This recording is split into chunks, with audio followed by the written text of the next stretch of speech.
Our second question in this series is more difficult than the first. It tests your knowledge of laboratory equipment with some not great diagrams.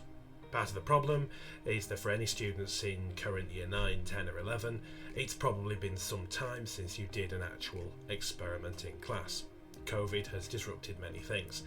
Laboratory experiments in chemistry are one of them. This question gives us 4 different pieces of equipment and asks us which of these is used to measure exactly 26.3 cm cubed of a liquid. The 26.3 is important.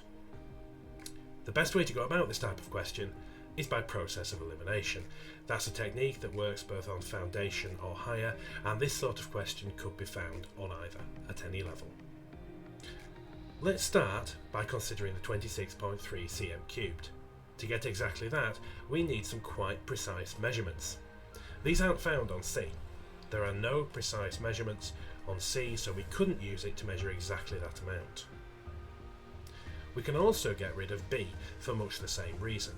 This is a gas syringe and is mostly used to measure gases, but even if we were to use it to measure a liquid, the graduations on it are not precise enough. These may go in 0.5 ml, 5 ml or 10 ml, but looking at how many there are, it's not possible for them to go in lots of 0.1 of a cm cubed. So we can also get rid of B.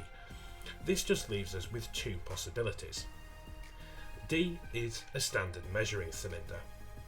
It's possible, if one was small enough, that each of these lines could be 0.1 cm cubed, but that is quite unlikely.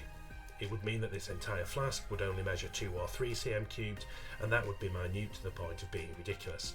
So we can get rid of D as well, leaving us with the only correct answer. A has very small graduations and a tap at the bottom.